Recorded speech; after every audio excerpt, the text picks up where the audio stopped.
Killing Machine, the movie. Hulk Hogan as you've never seen him before. No Holds Barred, the match, the movie, together. Make the greatest tag team in sports entertainment history. Exclusively on pay-per-view. That's right, 35 years later, why not have a no-holds-barred Christmas here on Kicking Out at 2. I am one half of the hosting squad, Dave Rosenbluth, and joining me, it's been a long time since we've gotten together and done this thing, but we're going to end the year on a high note. That's right, my good buddy, Dennis J. Levy. What's up, dude? Dave, I'm so excited about this. I can literally remember, like, yesterday, watching this movie with my uncle.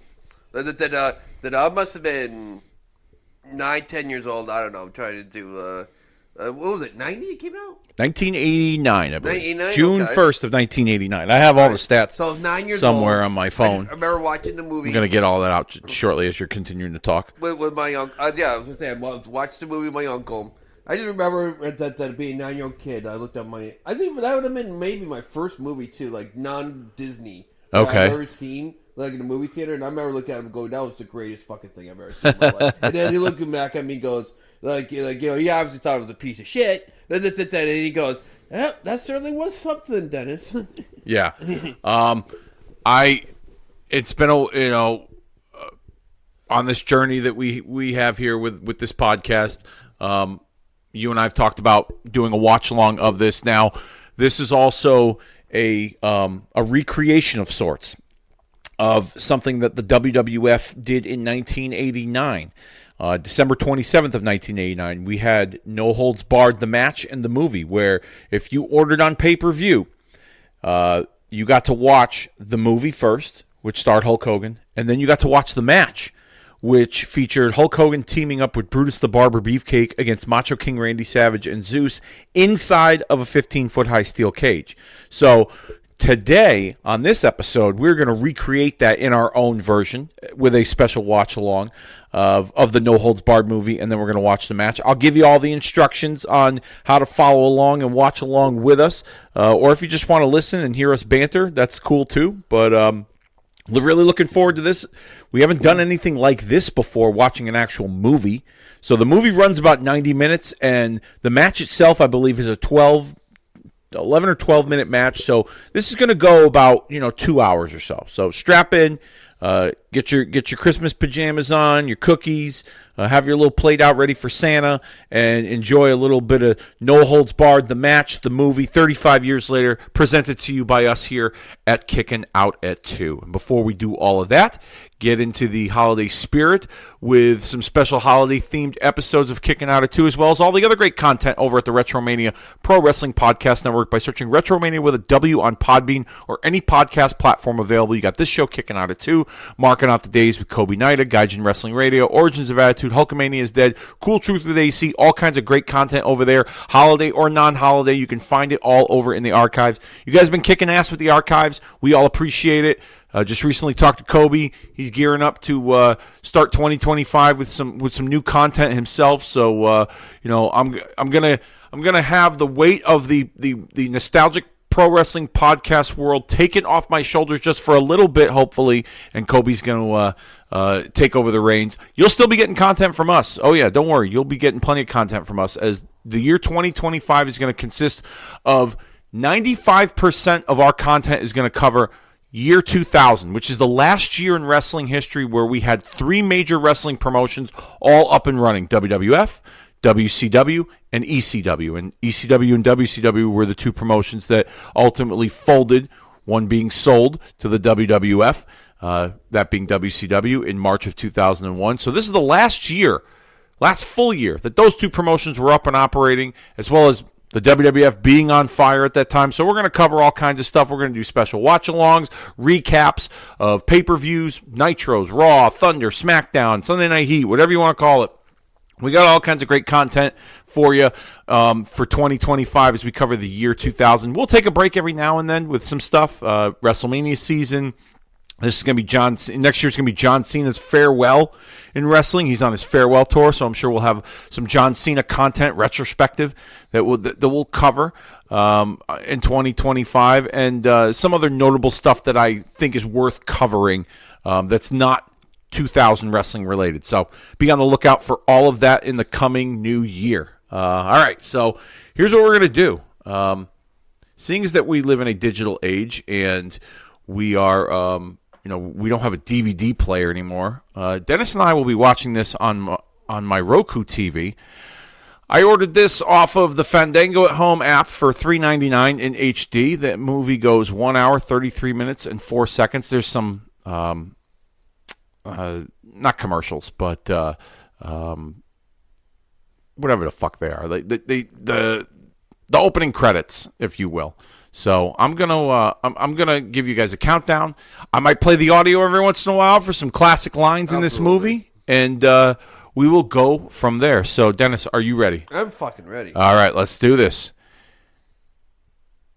In 5, 4. Actually, you know what? Before I do the countdown, for those of you that want to order it off the Fandango app, search No Holds Barred.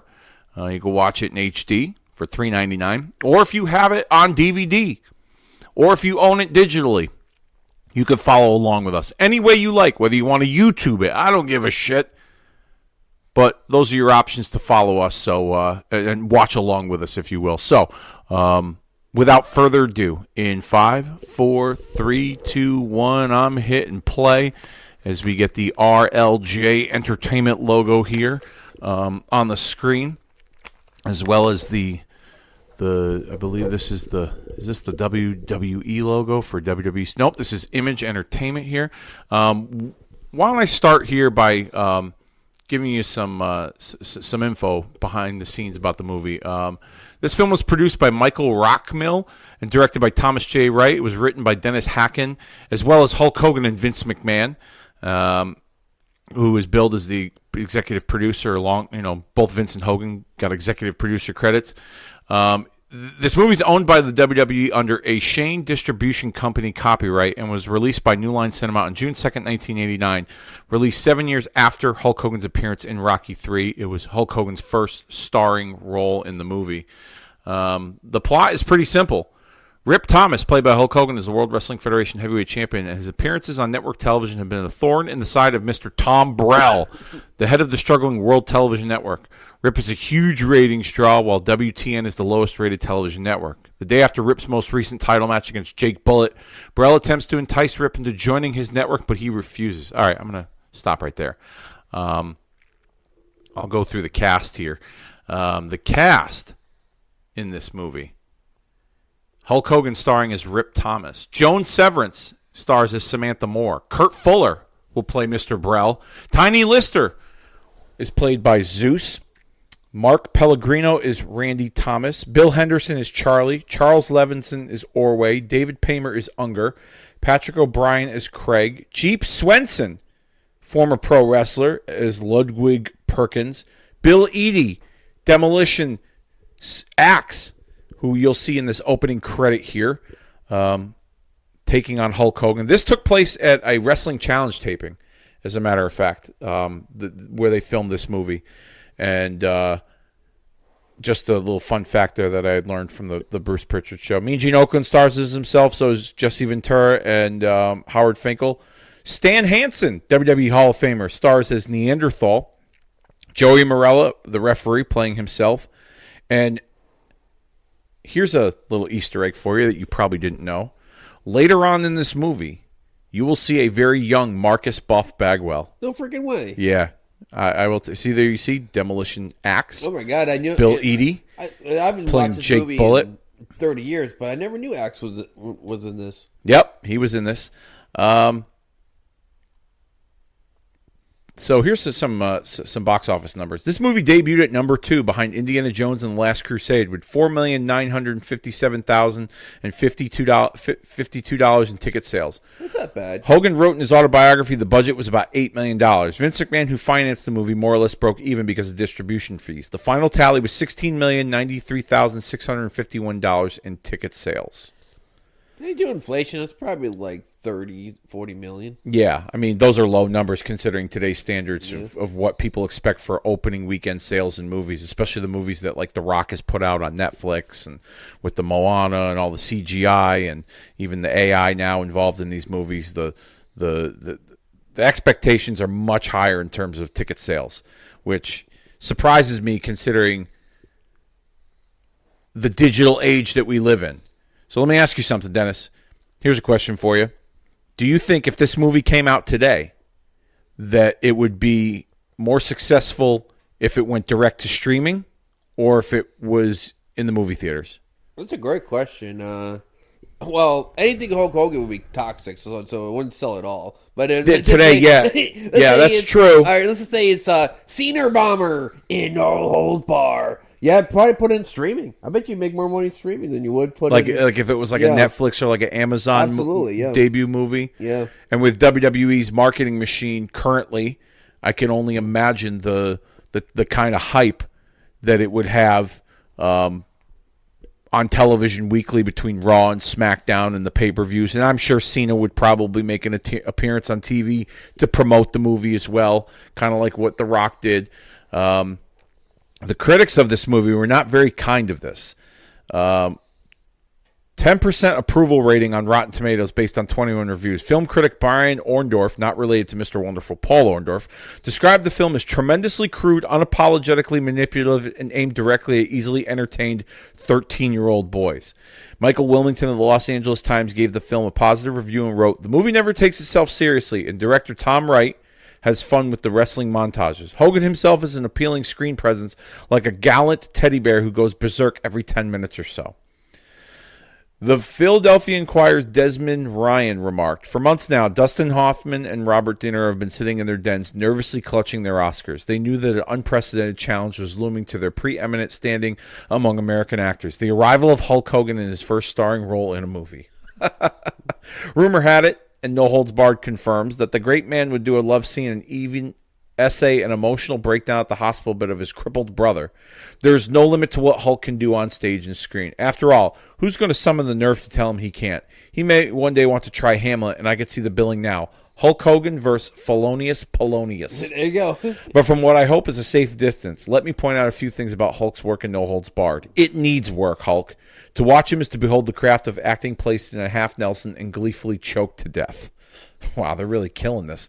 Cretins and people who take professional wrestling seriously, and I'm bound to say the distinction between the two groups is lost on me, excuse me, will flock to No Holds Barred, and they will not be disappointed. Well, that is true, because, in my opinion, this movie is a cult classic for wrestling fans. Oh, absolutely. Is it not? Absolutely. I mean, just what I wouldn't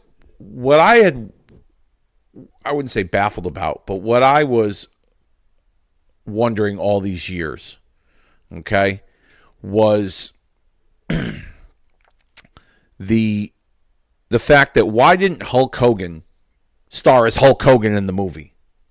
Yeah, it's a little weird. You know, I mean, I don't know the reasons behind it. Like if it was, he was ripped. He started as Rip Thomas. Is it in? It's in the WWF universe. Correct. There's a WWF championship belt. Belt and flag right behind him. Yep. So I'm curious why Hulk Hogan didn't have sense. I mean, he starred as Hulk Hogan in the credits, but his character wasn't portrayed as Hulk Hogan. Let me go to. That's why Vince isn't in this scene right here with the boardroom. How come Vince was not in that scene? I mean, I don't know. So Kurt Fuller starred in this movie here. He is played by as Mr. Burrell. Kurt Fuller, born in San Francisco, raised in the agricultural heartlands of California's San Joaquin Valley, Fuller became passionate about acting while attending UC Berkeley, where he received a degree in English. After graduating, he made the move to Los Angeles with everything he owned stuffed into the backseat of a Dodge Dart, including a king-size foam rubber mattress. And for the next 10 years, he was a realtor by day and an actor by night. In '86, he created the leading role in Steven Berkoff's supposedly Kvetch, earning rave reviews on both coasts. Fuller's gone on to have a very successful career working with some of Hollywood's best actors, including David Russell, Tony Scott, Harold Ramis, Ivan Reitman, among others. His numerous film credits include Autofocus, Ray, Pushing Tin, The Jack Bull, Ghostbusters 2, Mr. Woodcock, Nailed, and The Pursuit of Happiness. Mm-hmm. Kurt still returns to the stage occasionally, but most recently in acclaimed Greedy for Red Dog Squadron. He's also worked at the La Jolla Playhouse and Mark Tapham Forum. He's married to Jessica Hendra, a published author. They have 2 daughters, Julia and Charlotte, and his birthday is September the 16th. I just saw about a year ago a promoter out of New Jersey runs a pretty successful convention called 80s Wrestling Con. And Kurt Fuller made an appearance at 80s Wrestling Con to sign autographs and take pictures as Mr. Brell, the character in No Holds Barred. Right. Yeah. So that was kind of neat.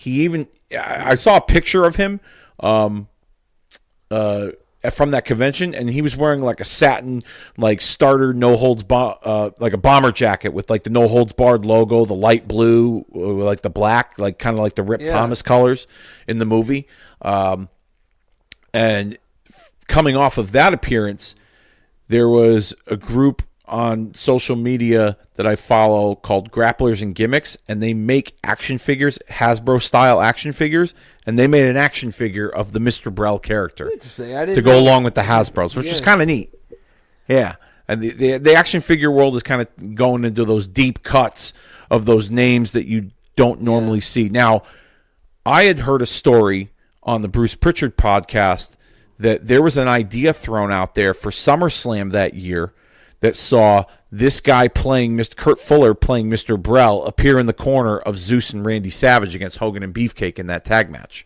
Really? Yeah. It was an idea that was thrown out there, but I believe Kurt Fuller's agent or his manager or whomever that was brokering or was in talks with the WWF at the time felt it wasn't good for his acting career to take part in an event such as SummerSlam and WWF wrestling in general.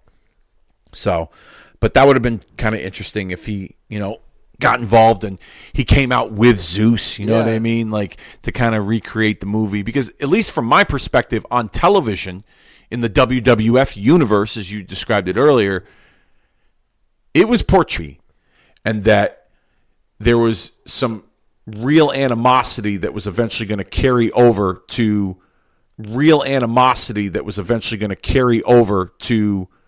the WWF storylines. I don't know if you remember that. No. Okay. I just remember like Zeus, and then about 2 years later, then he's on Friday. Yes, that's right. Yeah, Tiny Zeus Lister, who is critically acclaimed for his roles in the Friday movies. He's been in a couple other things too. I believe he was in the Batman movie. Yeah, I fucking pissed myself. We was in the Dark Knight. Yeah, Dark Knight. That was fucking crazy. On the boat with the rest of those inmates that were he had like the detonator. Yeah, he nailed that scene too. I couldn't believe that. That was probably his best acting. That 30 seconds right there. I mean, he had a menacing presence about him, and we'll talk about it later when we talk about his wrestling, the version of his wrestling career. As we see Rip refusing to take the check from Mr. Brell, and Mr. Brell not very happy with Mr. Rip here. So we're going to play the audio for one of these for this scene here.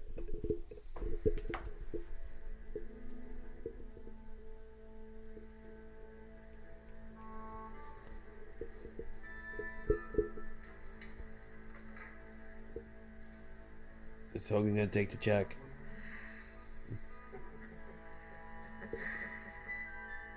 Looking at it, good amount. All right.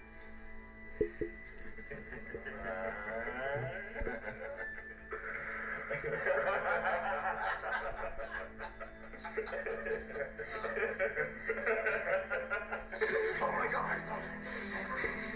I won't be around when this check clears.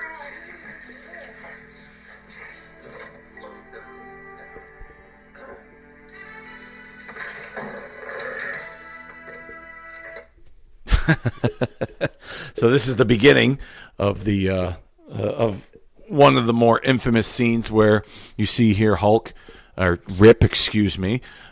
the backseat of this limousine, and the limousine driver clearly had instructions to take an alternate route. Yep. And one of probably the most famous line in this whole movie is coming up here, in a few short minutes. Now, let me ask you a question as we're watching this here. Have you seen some of Hulk's other movies? Yeah, of course. Okay, so go down a list of some of those movies you've seen, and what you liked, what you didn't like, and we'll take it from there. Suburban Commando is my favorite one out of all the Hogan movies. Okay, I really fucking love that movie. Okay, I can still watch that till this day. Okay, and Christopher Lloyd. So who else was in that movie? Well, Undertaker had an appearance in that. I'm trying to think who else was in that movie. Christopher Lloyd, Shelley Duvall was in that movie. Oh yeah. Yep. It took me a second. Like, who the fuck is Shelley? Yeah.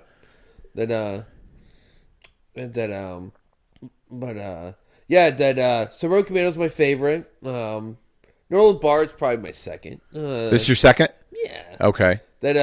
I like the one where he's like the nanny, Mr. Nanny. They don't take that movie. They don't take it seriously. It's funny. But I'm trying to think of the stinkers. I've seen a few Hogan stinkers too, and I'm trying to. I just don't think I remember. Assault on Devil's Island, I think, was a pretty bad one. What was going on in that one? So he was like some Navy SEAL or like some like military special ops or whatever. With oh, here we go. He pops out of the limo, ready to take these guys. Yeah, that was in the trailer. Yep. And he plays this like military ops guy. Carl Weathers, who played Apollo Creed and Rocky, was in the movie as like his partner. And then Shannon Tweed, who was an adult film star at the time, she was like the hot piece of ass that they had to get a hot piece of ass tagged along with them too.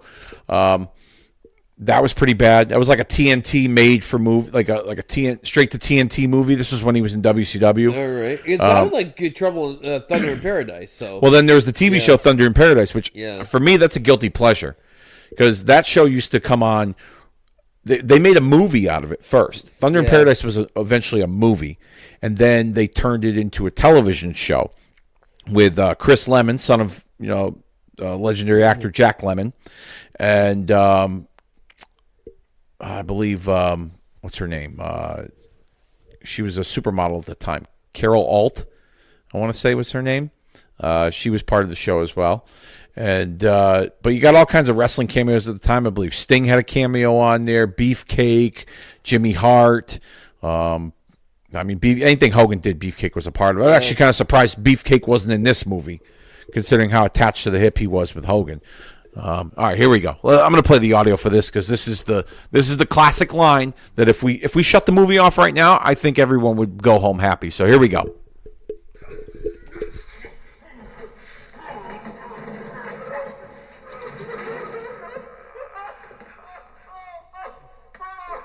Oh.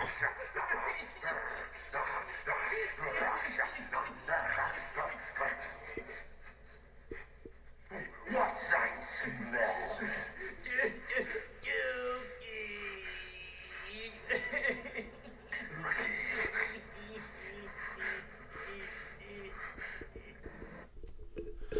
There we got it. He just at least slammed him to the ground. That's it. Dookie. Yep. That's right. Dookie. That was that, and that became a thing for me as a kid. I had, a couple younger brothers, so if they had made a mess in their pants, Joan Severance, there she is. She plays who does she play in this movie? Let me go back here. Joan Severance plays Samantha. She's the executive for the television network that is kind of tasked with kind of entertaining Rip, if you will, from time to time. So Joan Severance was born December 23rd, 1958, which happens to be today's date as we were recording this. Yeah, fucking A. Yeah, did not know that. Born in Houston, Texas, at the age of 18, and at the sole urging of John Casablancas of Elite Model, she went to Paris, France to begin a modeling career that would turn out to be well worth the price of the ticket Casablanca sent her. Within months, she graced the covers of all international magazines and was doing shows for all the top designers. She landed campaigns for Chanel and Versace. After 8 months, she moved to New York City to pursue the U.S. market and was quick to land several national commercials for Winsong Perfume, Breck Shampoo, Clairol, English Leather, L'Oreal, Revlon, and Maybelline. Maybe it's Maybelline. Mm-hmm. After several dozen commercials and a very high-profile editorial career, she quit the modeling industry to head to Hollywood. Within weeks, she had a manager, an agent, and was studying within several different acting coaches. It was 6 months later she landed her first role on a major television series for CBS called Wise Guy, starring Ken Wall and Kevin Spacey. It was only a matter of time that director Arthur Hillard cast her in See No Evil, Hear No Evil, with Gene Wilder and Richard Pryor, and her co-star from Wise Guy, Kevin Spacey. That same year, she did Bird on a Wire with Mel Gibson and Goldie Hawn, and No Holds Barred with Hulk Hogan. Later starring in several films, including Zalman King's Late Consequence with Billy Zane. She has appeared in over 15 films. She's worked with Robert Urich on Aaron Spellman's Love Boat, The Next Wave in 1998, with Anne Margaret of Life of the Party, The Pamela Harriman Story for Lifetime. Miss Severance has been in many popular TV shows like Masters of Sex, One Tree Hill, and CSI Miami. Her hobbies include interior, landscape, and fashion design, cooking, reading, entertaining, writing, and anything to do with horses. Severance has finished her first book, Manifest Your Mate, A Journal for Attraction, Science, Health, and the Unknown Spark her interests. She has a gourmet cooking degree from Roger Verge from the Moulin de Moujoun in the south of France, owned and was the chef of a restaurant in upstate New York, owned a catering company in New York, and has taught commercial acting classes.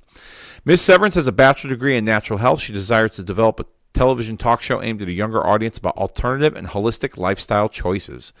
Miss Severance has created TXTZ Tills, a communication game, and is developing it for a mobile app. So that is her biographic, Joan Severance.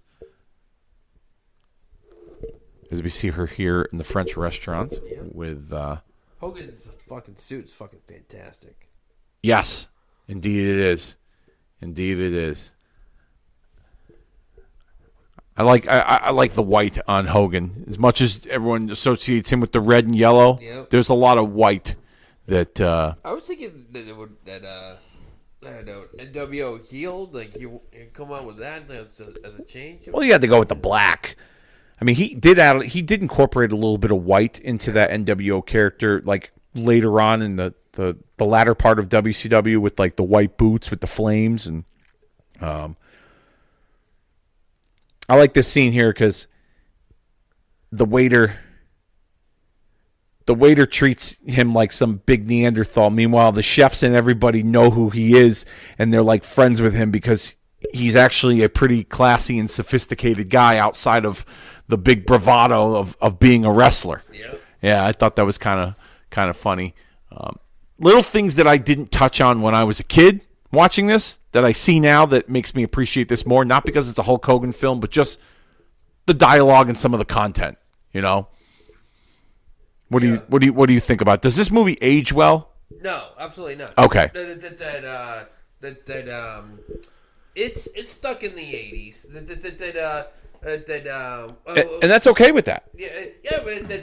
And like what am I trying to say? I'm trying to have philosophy here. It's like the difference between dated and outdated. Like, I don't know.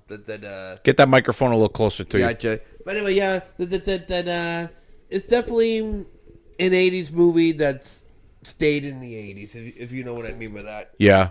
It's kind of got, you know what it reminds me of in some respect? It's got some of that, like, that Roadhouse feel to it. As we're watching the scene here with Mr. Brell and his two associates coming into this, like, dive bar that's got, like, a tough man, like, brawl for all type of competition in the middle of it. It's like Porky's Roadhouse, yeah. Yeah. Yep. Yeah. You will see Stan Hansen in this scene at some point. I love Stan Hansen. Stan Hansen was brought into this movie as a favor of Hulk Hogan's, At the time in 1989, 1990, the WWF was starting to develop a working relationship with All Japan Pro Wrestling. And Stan Hansen was a big part of All Japan Pro Wrestling. And Did Hansen and Hogan ever have a match, Dave? they had a match in Japan. Did they? Yeah, they had a match in Japan when Hogan was champion. I don't remember the results. I bet you if you go out there and you find it on like YouTube or something, I'm sure you can. In the back. Yep, you can see him right in the background there. Yep. I remember as a kid watching this, I was like, "Oh my God, that's Stan Hansen!" Because I knew who Stan Hansen was from days in the AWA. Some of the stints he had in WCW, wrestling like Luger and Sting and things like that. Like the little person in the monkey cage up top. I didn't know who Stan Hansen was until like mid-90s. Okay. Yeah. Okay. Like you said, I saw him in Japan, like wrestling, like Dan Severance or whatever the fuck. And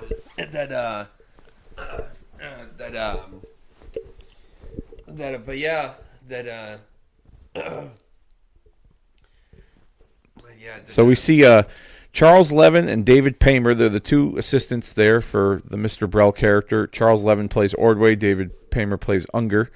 Let's go through their acting credentials. Charles Ordway, born March 12th, 1949. He died June 28th, 2019, of an accidental fall. He was an actor known for The Golden Child in 1986, Annie Hall 1977, and Manhattan 1979. He was married to Catherine Day Hetry and Molly Weinblatt. Where are some of his acting credentials? I'm on IMDb, and they don't have much for him, which is unfortunate. I believe he was in. What else did he take part in? He had a role on Punky Brewster and the Golden Girls. He made a cameo on Golden Girls. He was also trying to see what else he has here. He was in a couple of episodes of NYPD Blue, Murphy Brown, Law and Order. About Murphy Seinfeld, Designing Women, L.A. Law, Growing Pains. So he's had little bit parts, little cameos and roles in some of these television shows. Now let's see what his partner, Mr. Ordway, David Paymer. He's been in quite a few stuff.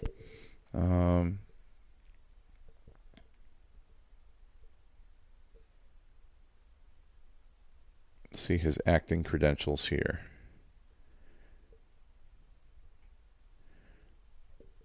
All right. I'm trying to look for Easter eggs. I'm not seeing many.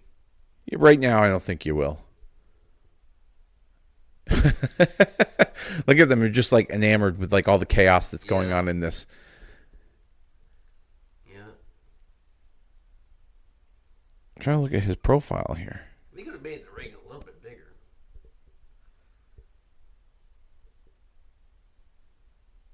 What's some of his work?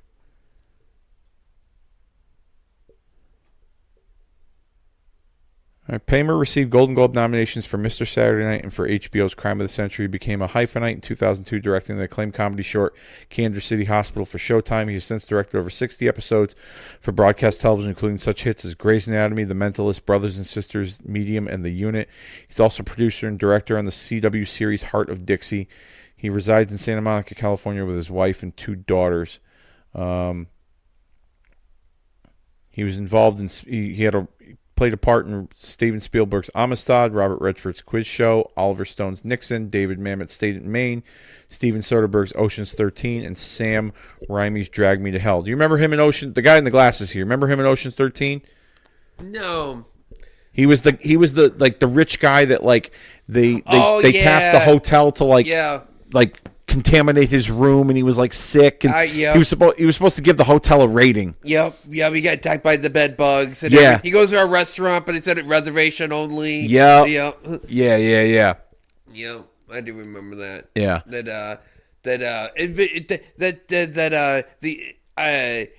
out of a movie set that's a trilogy, I've never seen a worse second movie than Ocean's 12. I think that's the worst sequel I've ever watched in my life. I thought 12. The original Ocean's 11 is good. Fucking brilliant. 12. I'm not saying it's terrible, but it didn't live up to the first one. But 13, I think more than made up for it. Oh, I fucking loved it. But here's the thing: I'd never seen it before. Dustin Hoffman was in. Was Dustin Hoffman or was it? No, it was Pacino. Pacino was in it. He was the villain. The villain, the casino owner. Yeah. I just never seen in the second movie. Good on you, I guess, because I've never seen this before or since, and I'm glad I haven't. I just stopped watching the movie when Julia Roberts' character did a character where she's Julia Roberts. I'm like, nope. That's the stupidest thing I've ever saw in my life. When Julia Roberts was Julia Roberts, I'm like, nope. I turned it off. I'm like, I've never seen it before. Interesting, I guess. Yeah. But no, I'm done. No, I've never finished Ocean's 12. Okay. And I've seen 11 and 13 easy 3-4 times. A piece. Yeah. As we see here, Ordway and his buddy there. Nice classy bathroom. Yeah. Whenever this movie, this scene here with the bathroom, as a kid, it made me dread going to a bathroom because of the long trough that they're like sitting there, like the piss is like right, like look at that. He's getting the hands into the got a couple of tiny wieners. Look at that. I'm gonna play the audio.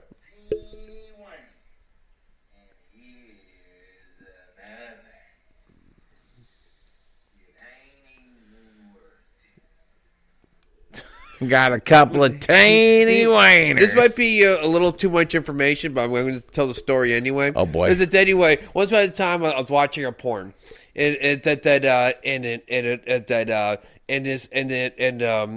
the beginning of the scene, this guy's talking to his girlfriend. He goes, "Baby, I'm sorry that my dick is not big enough. I can only work what the good Lord gave me. Please give me another chance." And she's like, "I can't do it. I need some black cock in my life." Oh my God. It was. This is what this has come to. No, I'm just saying that reminds me of that teeny weeny ninkies. That reminds me of that scene. Like, baby, I can only work what the good Lord gave me. Oh my God. Oh my goodness. So here we see Mr. Brell on the hunt for the Battle of the Tough Guys, and he's on the. That wasn't Canyon, was it? The guy that broke the pool stick over his. It wasn't Kane. No, Canyon. Kind of like Canyon. Oh, Canyon? No, it wasn't him. Right. Wasn't him. No, Chris Canyon, not a part of this movie. He was part of Ready to Rumble, the very first one. Yeah, that's true. The only one with David Arquette. I think that gets I shit on him because Dave Arquette became the world champion because of that stupid movie. But it's not so stupid that we actually give that movie a chance. I saw that when I first saw it, I was like, I can't watch it. Dave Arquette's the champion. He's a fucking asshole. Whatever. Then I actually gave it a chance one day. Ready to Rumble. That's actually a half decent movie. It's a hokey little comedy, you know. I mean, it is what it is. Like, it's. If you're going into the movie to try and take it seriously, then I feel like you have the wrong perception and the intention behind the movie. You can't grudge Dave Arquette for being the champion. I think that's a lot of when I listen to people who do like who are wrestlers like Canyon and whoever the fuck or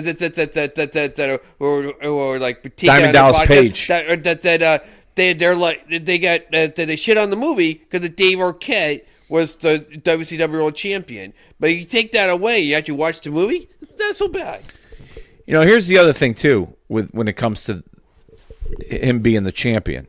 All right, yeah, it might be a little bit, too little, too late, but the idea behind getting people to watch the show by making him the champion in promotion with the movie is not a bad idea if you think about it.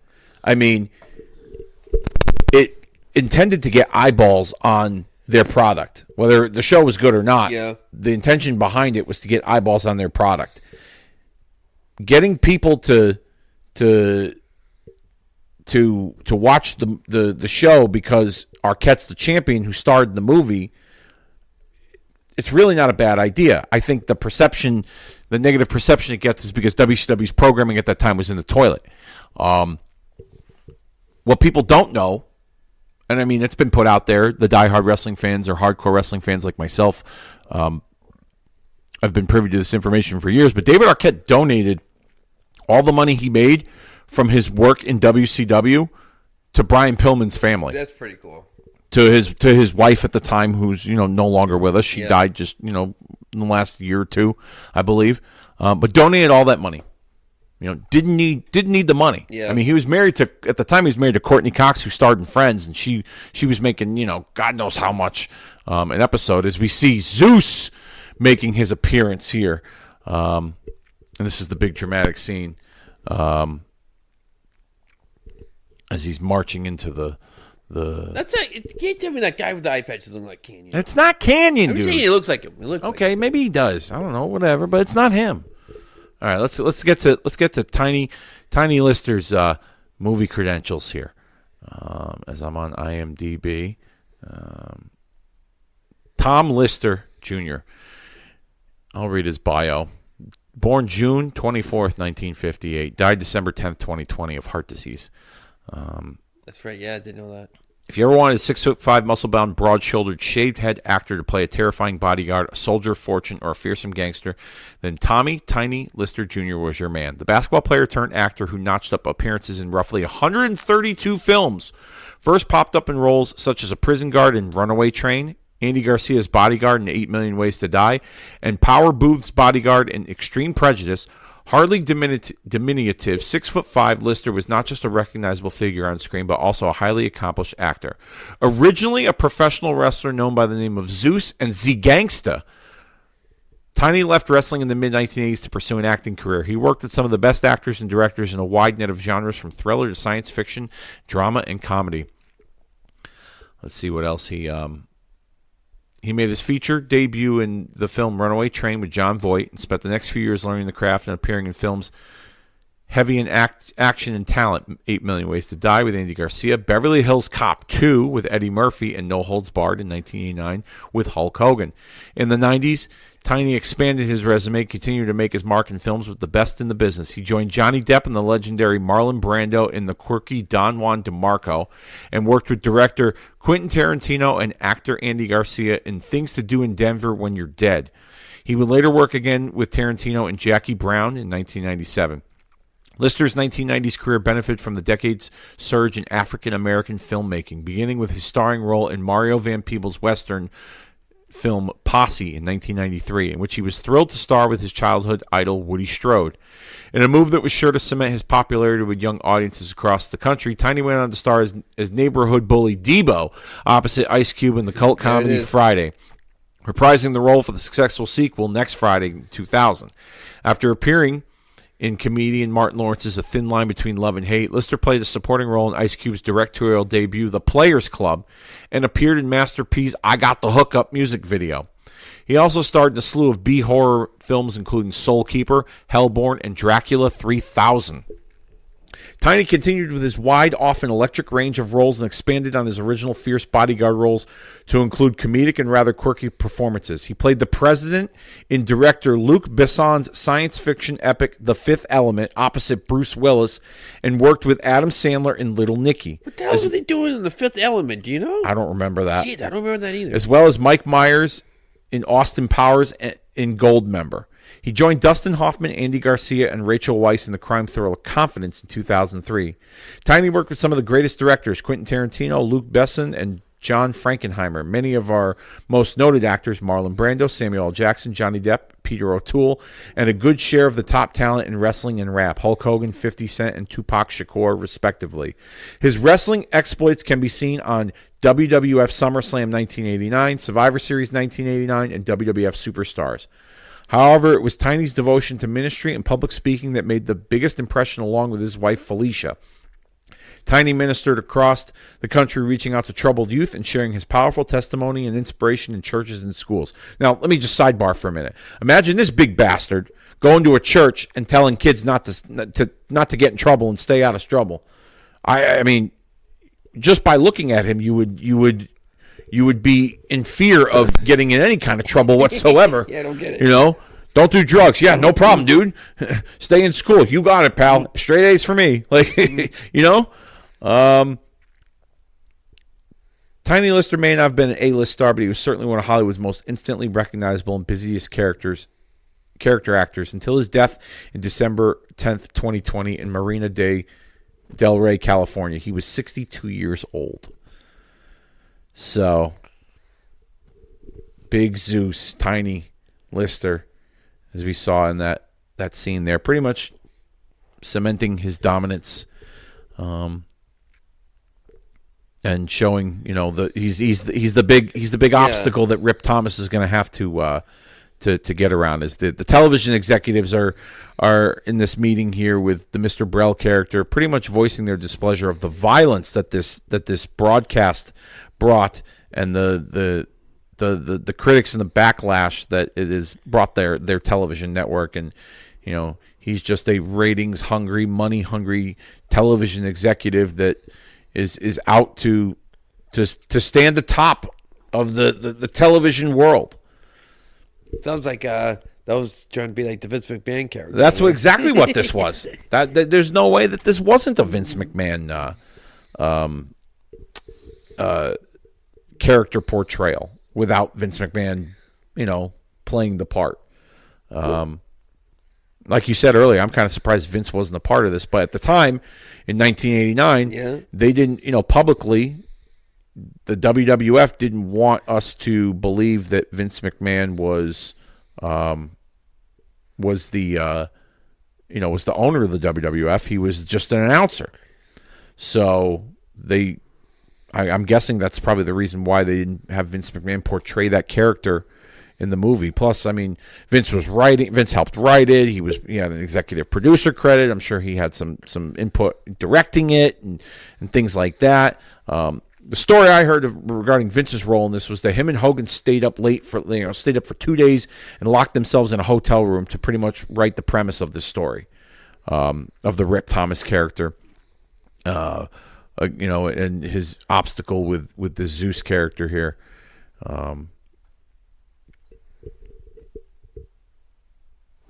Mr. Brell looking on. Who was Mr. Brell's end game? I forget. Why did he fucking with Hogan? Well, because Hogan, you saw it earlier. Yeah. Ripped up the check and refused. He wanted Rip to be his big TV star. Okay. He wanted to sign Rip to be this big television star, and Rip refused because he realized what kind of a slimeball he was. So now this is his revenge, and he's got Zeus involved. Okay. Yeah, and he would go to great lengths to stop Rip from being the champion and, you know, being this big star. So he brought in Zeus and created this, you know, Battle of the Tough Guys concept on his World Television Network, as we see here. And there were other ways that he would get to Rip Thomas that we'll see throughout this movie here. Now, the guy he's beating shit out of. Do we know this guy? Is he a wrestler? I want to say I believe that's the Jeep Swanson pro wrestler who wrestled in Dallas, Texas for World Class and for Global Wrestling. Okay. Jeep Swanson also played a part in he was Bane in the Batman movie with George Clooney. No way. Yeah.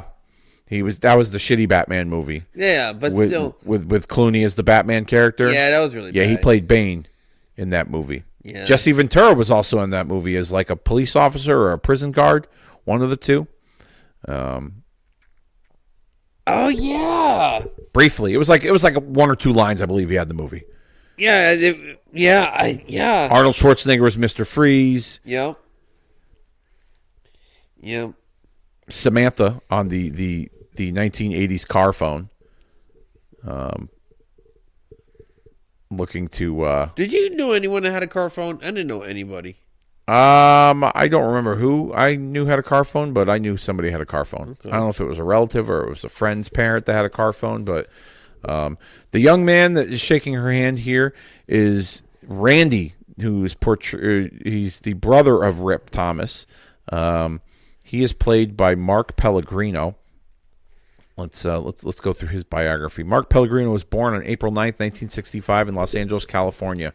He is an actor and producer known for The Big Lebowski, National Treasure, and The Number 23. He has been married to Tracy Pellegrino since October 30th, 2008. They have 2 children. So those are his... I was about to say, what is he doing in The Big Lebowski? But I can tell you exactly what he was doing in The Big Lebowski. He was in that scene in the beginning. He was a producer. But he was also... He didn't act in The Big Lebowski. He could have sworn he looks like one of the actors. Right. Yep. Yeah, you're right. You're right. He was an actor in that movie, but he also produced it as well. The scene where they dunk Jeff Bridges' head into the toilet. Oh, yes, that's right. That's right. Mark is also a teacher at Playhouse West, which was founded by Robert Carnegie and the late Sanford Meisner. Jeff Goldblum of Jurassic Park fame is also a teacher there. In his free time, he actively participates in a variety of sports, including martial arts, kickboxing, professional Thai boxing, judo, karate, and jiu-jitsu. His father was half Italian and half Russian descent. Mark's maternal grandfather was of Swedish ancestry, and Mark's maternal grandmother had Scottish, Irish, and English roots. Let's see what else. In 2 of his most famous roles, he has played immortal and extremely powerful characters. In Lost, he played Jacob, the almost godlike protector of the mysterious island. And in Supernatural, he played Lucifer, a villainous fallen angel. Is that Mark? He has a stepdaughter named Tez Aziz. This is a scene where Rip saves everyone from the diner because somebody wants to hold up the diner. A guy has a gun, and Hulk Hogan's throwing food at him. He saves everybody. Yep. Yeah. Who's paying for that? Who's paying for that bill, or all those bills? Yeah, it was pretty Ryan. It was a big famous story in probably this time in the 80s where a guy's choking on his food. And the owner or like a waiter saves the guy's life, but saving his life, he's doing the Heimlich, he breaks his ribs, and they sue him, and they want all this fucking money. Oh, I didn't know anything about that. Yeah, I don't remember hearing anything about that. I remember hearing a story once. It's kind of related to what the scene is here. I heard it on, I think it was Jericho's podcast with Ric Flair. Harley Race was at dinner one night with his wife at a restaurant, and a couple of guys came in with guns, and they were holding the place up. And Harley Race sat there and continued eating his meal. Same thing with his wife. And I don't know how true this is, but this is according to Ric Flair. And the guy came over to Harley's table, and Harley basically said to him, you better kill me with that thing. Put that thing away, or you better use it. Because, I'm not going anywhere. Yeah.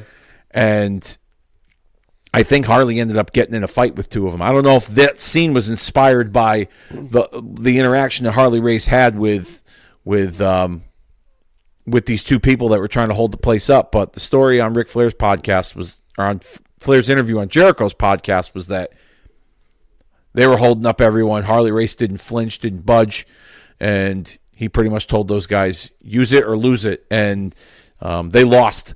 That story was told to kind of illustrate the toughness that was Harley Race in real life.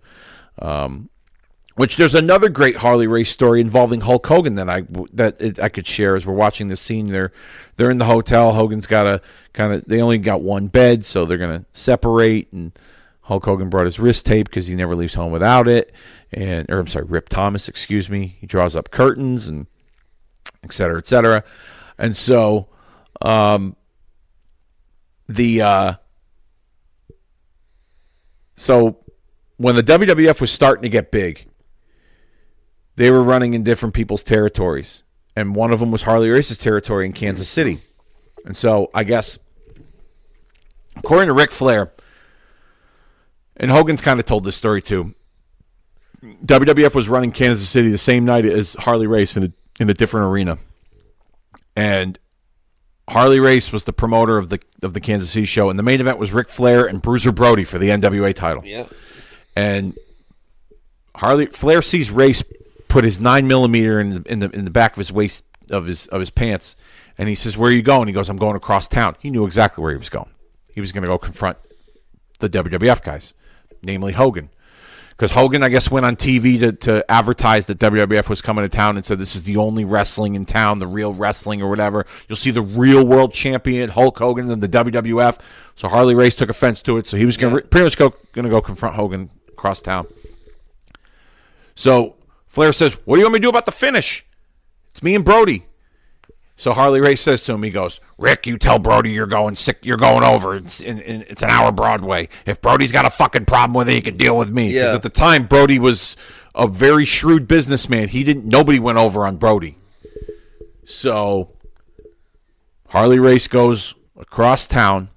And the urban legend is, I don't know how true this is, but Harley Race brought his gun with him, and he lit the ring on fire. Like the canvas. They built the ring, and he I don't know if he took gasoline or whatever, but he lit it on fire. And Hogan wasn't there. And so when Hogan showed up to the building, everybody said to him, Harley Race was looking for you. He wanted to talk to you. He lit the ring on fire. So Hulk was scared to death. So Hulk went to the hotel, there was a hotel attached to this arena. There was like a bar. And Hulk said that he sat at the bar and he drank like 2 bottles of wine because he was scared out of his mind as to what Harley Race was going to do to him. So Hulk goes to use the bathroom. And he's in the bathroom and he's doing his business, number 2. And all of a sudden, Davey Boy, British Bulldog, he goes, Harley Race walks into this bar looking for Hogan. Davey Boy runs into the bathroom and he tells Hulk, Hogan, Harley Race is here and he wants to fucking kill you. So fucking Hulk finishes his business, and he gets out of the stall, and Harley Race is standing there with his 9mm in his hand. I don't know if he's got it pointed to Hogan or whatever, but he's got it in his hand, and he says to Hulk, he's like, I came here to blow off your fucking kneecaps, but I'd rather draw money with you instead. I'll see you around. And Hulk said he had to go back into the bathroom because he almost shit his pants again. So not long after that, Vince McMahon, I think Harley Race sold his Kansas City territory, and he ended up joining the World Wrestling Federation. That's when he became King Harley Race, managed by Bobby the Brain Heenan. But the original, so that's how it all transpired with Hogan and Race. As we see Hulk getting a little comfortable with Miss Samantha here with the covers But to double down on your your story, that I just can't believe for a statue. I was watching a Vader shoot, and Vader goes, "Yeah, the only person I've ever been scared of my whole entire life is Harley Race." Then one time he was a manager to the Vader, and he wanted Vader to do something, and Vader was like, "No, I don't want to do it." So after the match was over, Harley Race beat the shit out of him. And Vader goes, there was a point where I'm just like, even if I fight back, I'm dead. If you could do that to Vader, you're a scary motherfucker. One of my favorite Harley Race stories, and I know we're going off on a little bit of a tangent here as we're watching the scene here, where now Rip leaves because he broke the bed and he left her, all by herself in her negligee. Her teddy is look how old this hotel is. There's an ashtray next to the fucking phone. And now it's revealed here that he hired her to seduce him, but she grew feelings for him. Yep. So, but she couldn't do it. She likes him so much that she couldn't do what Mr. Burrell had asked her to do. I believe this is the scene where he ends up fucking smacking her around. This is the 80s. It was accepted back then. Yeah, it was. It was a part of the culture. Unfortunately, it was accepted. So I read this in Ric Flair's book, but he fucking nails her. Yep. Right? She's out, and then they're also disgusted. They're so like, I can't believe he just did that.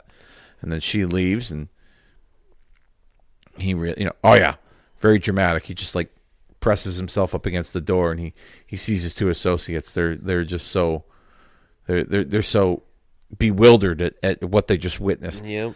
And then she makes her way over there to the house, and I don't see any marks on her. Maybe a little bit. Oh, there it is. There it is. There it is. Oh, yeah, that's a good one. Yeah. Yeah. And he's, you know. You ever see those slap competitions? The USC. Oh, I can't. I mean, I know. Guy's eyeballs popping out of his head and shit. Yeah, they gotta cancel that. Yeah, they gotta cancel that. I don't know how they can get away with that shit. I was watching these girls do it. It was even like, yeah. I can't. If I see it on my timeline, I scroll right through it. Unless like there's like some jaw dropping slap that like there's one where this guy gets his face slapped so hard that his eyeball like he looks like Sloth from the Goonies. I know exactly what you're talking about. Yeah, you've seen it before. Yep. I'm sure you have. It's gone viral on social media. But one last Harley Race story. Ric Flair documented it in his book. He wrestles Vader for the title at Starrcade '93. Flair put his career on the line. Him and Vader in Charlotte, his hometown, for the belt. And Vader was known for guys that he didn't work with. He would kind of like test them and like kind of like pepper them, and you know he's a little stiff with his hands. He kind of let things fly. So Vader's firing off some live rounds and he's nailing Flair, and Flair's not fighting back. So Harley Race is screaming at him in the corner. He's on the floor, but he's screaming at Flair in the corner. And kudos to Tony Schiavone. He ended up covering pretty good for this, but Schiavone said, on commentary, he's like, Vader's nailing Flair in the corner as Harley Race is bad mouthing him or talking to him or whatever. Yeah. He's going after Flair in the corner, and but Flair says that Harley Race told him, he goes, you better fight back, and he's like, come on, Rick, fight back, and so the referee breaks it at 4, right? He starts, giving Vader the business in the opposite side of the ring. Harley Race tells Flair, he goes, if you don't fight back with Leon when we get to the dressing room, I'm going to beat the fuck out of you. So Flair shoots out of the corner, and he starts giving it back to Vader. And Vader realized, okay, like, he's the real deal. Like, I shouldn't, Yeah. I tested him. He passed the test. And Flair said that he was so scared of Harley Race. Plus, he had a lot of respect for Harley Race. Harley Race passed the torch to him at Starrcade 1983 when he won the NWA title for the second time, I believe. And so, where's the cameo? Bagwell. We see here Hulk or Rip. Oh my God, you can still see him. Watch, you'll see a better shot of him. Yeah. Oh. You'll see a better shot of him. Bagwell. Yep, there he is in the background, right corner, behind the little black kid that Rip is if holding you his didn't arm. say, you wouldn't have noticed, right? No. But if you on the Bagwell watch, you could so see it. Yeah. So this was filmed in the Atlanta area. Some of these scenes, I believe, even the office scene as well, where some of those office scenes took place. I believe that was filmed in the Atlanta area. Where this movie took place. But yeah, Bagwell, that was his on-screen debut. And then maybe about 3 years later, he would eventually debut in WCW. Now look at this image here. Zeus with his entourage getting out of this helicopter, the smoke clearing. He's here to confront Rip Thomas, challenge him to a big match. I'm gonna play the audio for this because this is a pretty intense moment.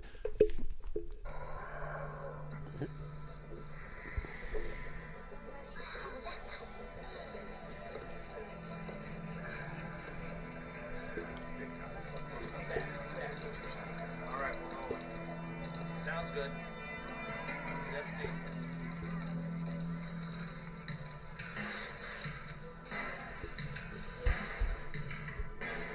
Zeus is waiting for your answer, Rip.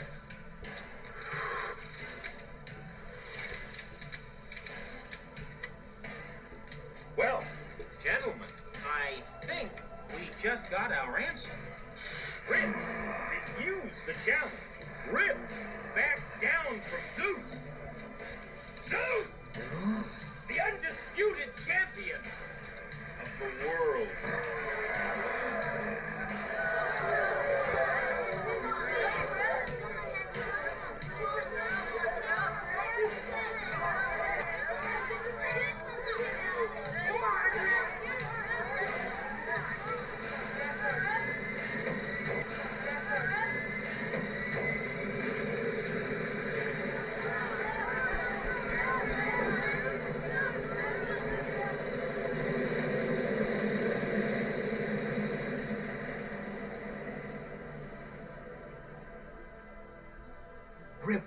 You can't ever stoop to his level. Those children today were counting on you doing the right thing, and you did. You think you can take me, don't you? Everybody thinks I'd back down. You did the right thing. I was proud of you. I am very proud of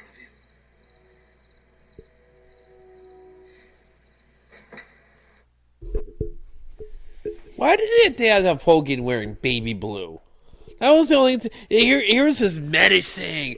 They knocked it out of the park with the slow motion Zeus and the smoke and the black. And here's Hogan wearing a baby blue spandex. You know, well, that's not baby blue. That's more like That was turquoise baby blue. All right, hold on. You know what? I'm gonna show you the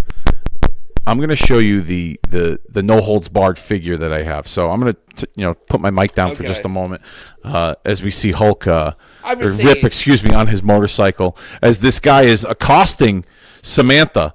Looks like he's going to sexually assault her. Christ. Yeah, I know, right? You got her. Oh, here he is. Saved the day on the motorcycle. Hold on just one second. And there he is again with a baby blue jumpsuit. Anyway, ladies and gentlemen of the kicking it out of two listening audience, that hot pink and baby blue, I think, are the two least masculine colors on the planet. Bret Hart made a career out of it with hot pink. I mean, come on. Black too, though. Yeah. This is the Rip Thomas action figure. Oh my god, Part of my kind of cool. Hulk Hogan collection. You're right. That's not baby blue. It's light blue. Yeah. Light blue. Yeah.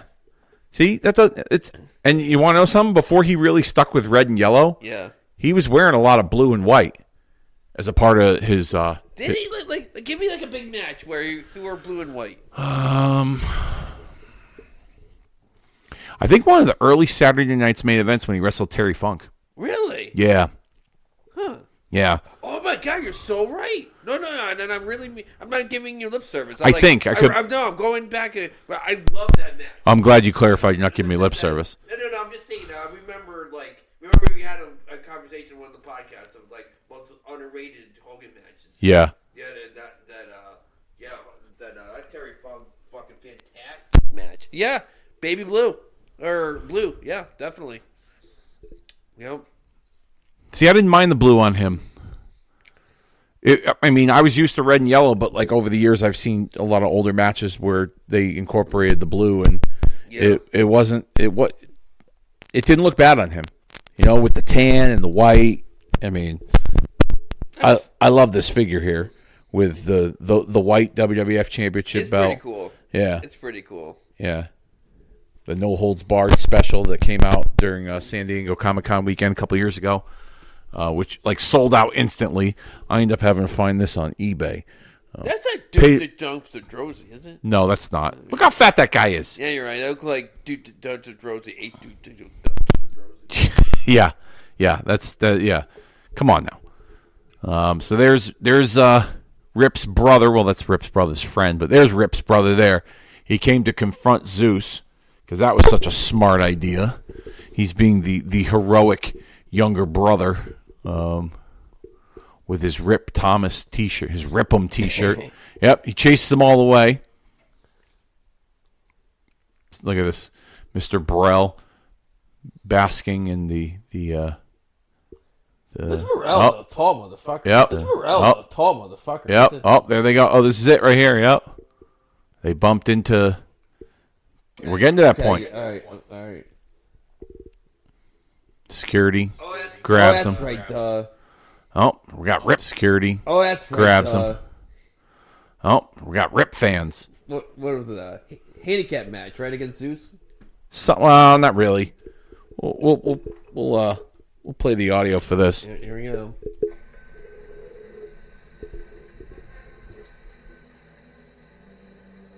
So, Rip's brother. My, what an honor. Isn't it an honor, guys? Yes, sir. Well, that makes you boys practically VIPs. Zeus loves VIPs. Doesn't he, guys? Yeah. Bring him. All right, light down. I'm going.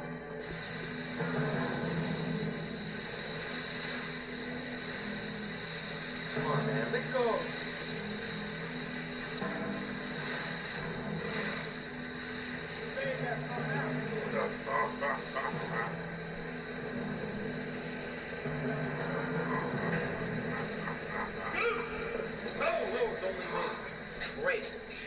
Great show. I love the neck business. Right, guys? Right, yeah, bro. You have to meet a couple of fans? Guess who this is? I don't guess. What's your name, kid? He's good at slapping I people. asked you your name. Red, okay? Randy. Randy and Rip. Cute, huh? Isn't that cute, Zeus? Hey, kid. Being as your Rip's little brother, I'll bet you handled yourself pretty good, huh? What do you think, Zeus? Your brother's yellow, and I'm gonna kill him. All right, Randy, listen, come on, let's get out of here. Now! Don't do anything crazy. Let's go! Ready?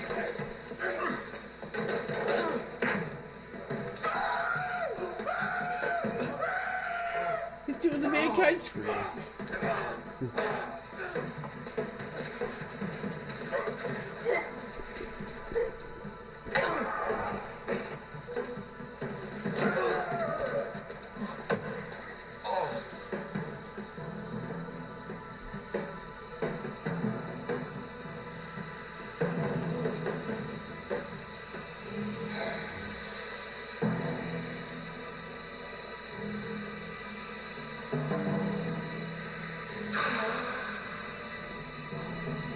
Here comes a cinematic masterpiece with Hulk Hogan in this next scene.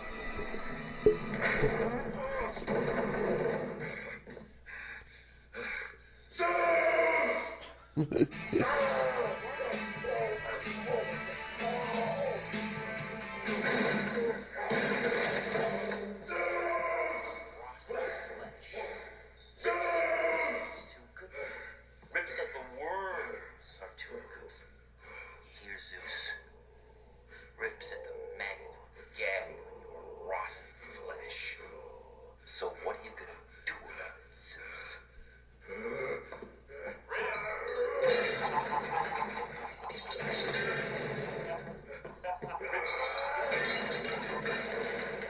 Rip said the worms are too good for you.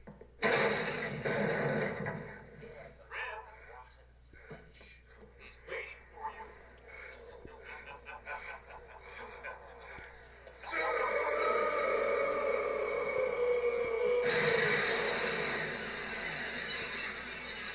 Was that the inspiration for the Ultimate Warriors? That could have been, yeah. Worms are too good for you. Sort of like an Easter egg hunt, isn't it, Rip? I want him, bro. Only on my terms. Oh. Mr. Brell, it's a privilege to watch genius at work. A privilege and a thrill. Thank you. This is the best ringside seat. Rip said death. Rip said the worm.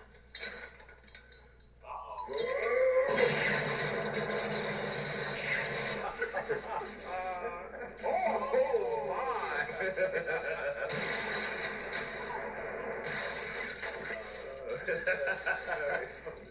Rip said death.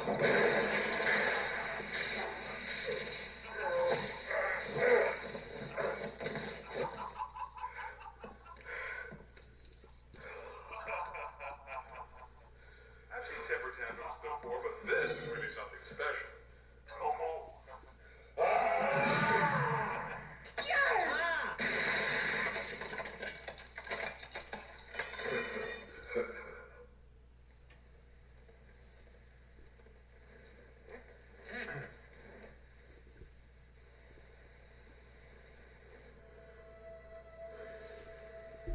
Here it is. Oscar-worthy performance right here. Hey, little brother. It's me. I know you stood up to Zeus. I'm damn proud of you. Now it's my turn.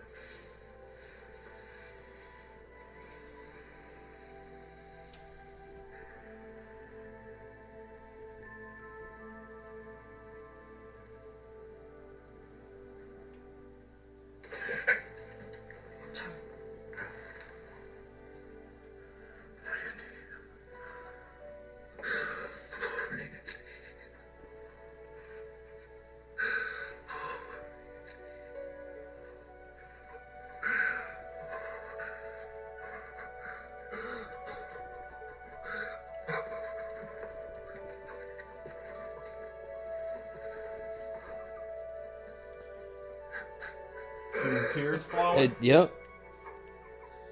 In this very ring, exactly 2 weeks from tonight, the World Television Network will present exclusively the most important sporting event of our time, the Battle of the Tough Guys.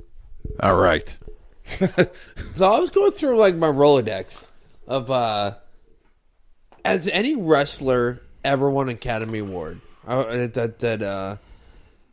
that I can think of.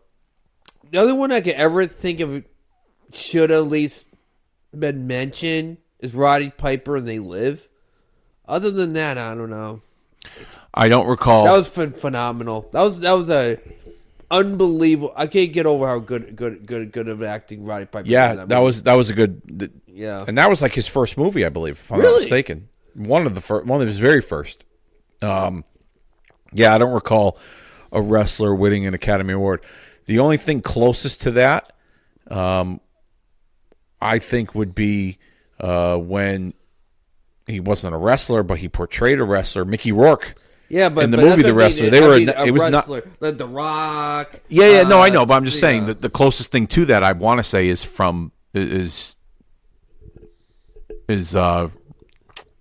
Mickey Rourke. But you know who gets lost in that movie? Who? Ernest the Cat Miller. He was fantastic in that movie. He played his role pretty well. Yeah. You know, that heel chic or whatever. Yeah, it wasn't a bad little role for him. He did a good job with it. I remember when I first watched The Wrestler, I'm like, what the you cast Ernest the Cat Miller? And then I gave him a chance.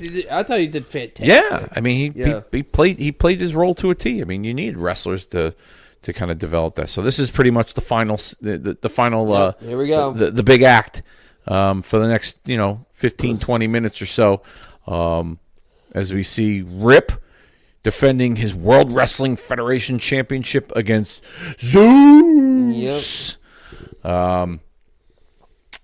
So anyway, anyone in Kicking Attitude, the listening audience, hit us off on the Kicking Attitude Facebook. What is your favorite wrestler acting performance?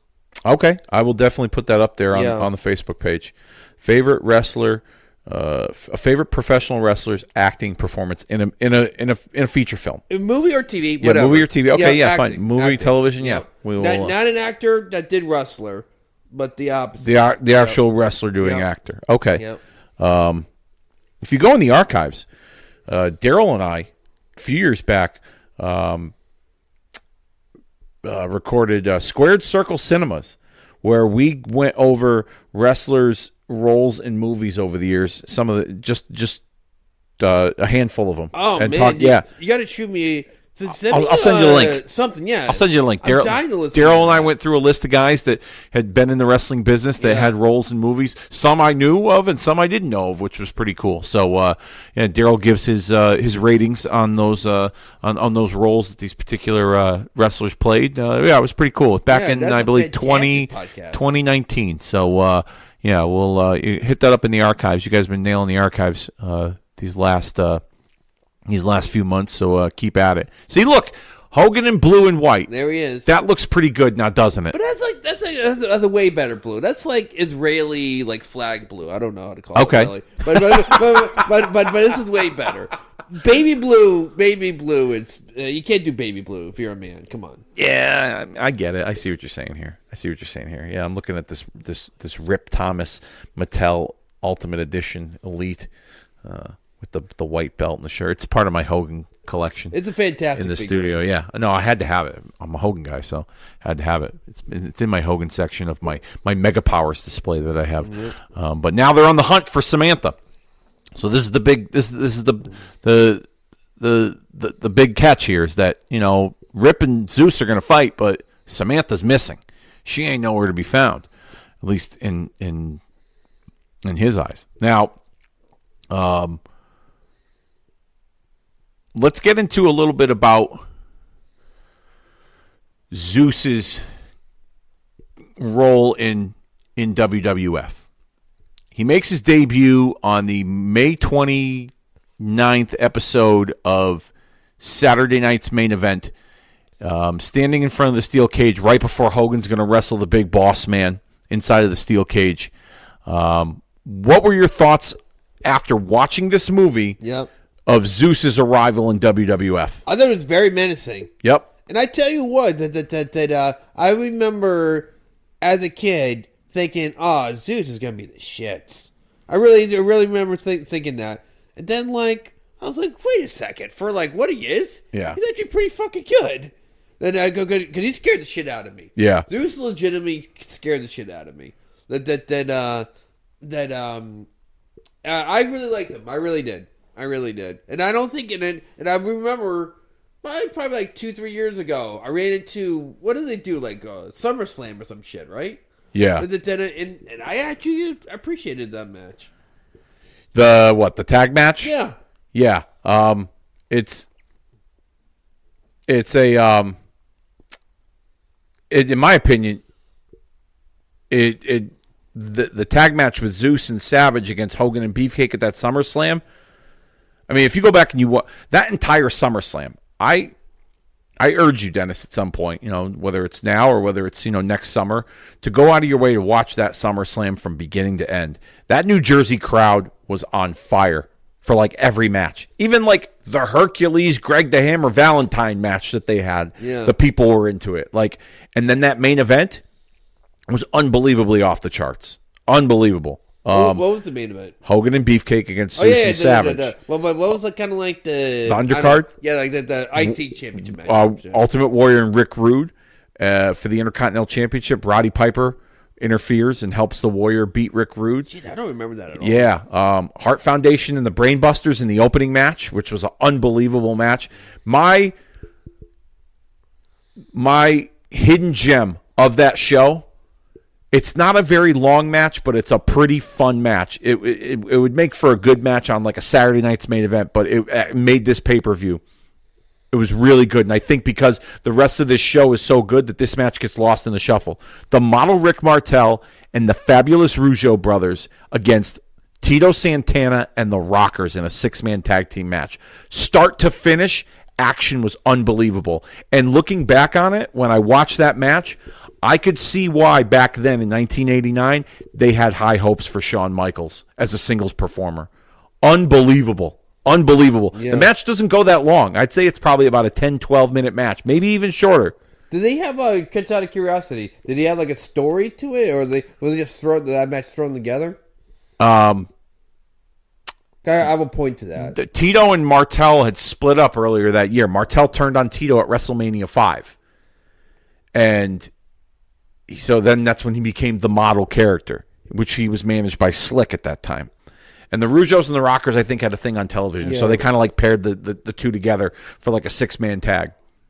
I just miss, though, like, I obviously I want the main event, and I want, like, more of the championship matches to have a good story, why they're fighting, whatever. Oh, absolutely. But I miss that though, like a random 6-man tag, no story, they're just gonna have a good match. Like why does every fucking like your throwaway fucking pay-per-view or premium live event, why does everything gotta have this big fucking giant story to it? That we could just enjoy a throwaway match from time to time. I'll be honest with you. It drives me fucking nuts. If people complain about WrestleManias now, like if there's a match that only gets like 2 or 3 weeks build going into a WrestleMania. If you historically look back at the older WrestleManias, as we're watching, Samantha has escaped. She's escaped from the crooked security guards and Mr. Brell's entourage during the middle of this match with Zeus and Rip, as Rip is getting... It's a fucking 6-sided... It looks like an octagon, yeah, like a UFC octagon without the cage. But those early WrestleManias... They used to have 9, 10, 11, 12 matches. There was even one WrestleMania, I think it was WrestleMania 7, had like 14 matches on the card, okay? Maybe about 5 of them. 5 of those matches. 6 maybe. 5 or 6 matches had several months build-up. Maybe even a year, okay? Whereas a lot of those matches in the earlier WrestleManias were thrown together. You would announce the card. At WrestleMania, Earthquake going one-on-one with Hercules. That's where your story began. and then it might have expanded past WrestleMania. You know, they had throwaway matches at WrestleMania. That's how some of those early WrestleManias were designed. And it wasn't until maybe about WrestleMania's 8, 9, moving on up, where they didn't have as many throwaway matches, and a lot of it was everything was story based. Everything had some background behind it. But if you look at some of those undercard matches on some of those WrestleManias, there was no story behind them. So I'm kind of with you there. I wouldn't mind if they were to promote a match for a WrestleMania or a SummerSlam and they just announce it, and that's where your story begins. Like, let's say if it was 2 guys or 2 girls who had never wrestled each other on television before, and they decide, let's say the general manager, Adam Pearce or Nick Aldis or whoever, says, you know, for the first time ever, live on Peacock at SummerSlam, it's going to be Bianca Belair one-on-one against Charlotte Flair. For the first time ever. Yeah. You bill it as like a first time ever match, and that's where your story starts. And the story progresses, and the crux of the story is that these 2 world-class caliber athletes have never faced each other before in one-on-one competition, but they've dominated on opposite ends of the spectrum in the world of women's wrestling, and they meet for the first time at SummerSlam. I think there's some mileage to that. Yeah, totally. Excuse me, as I'm coughing my brains out here. Take a sip of my beverage. Yep. What the hell is this doing right now?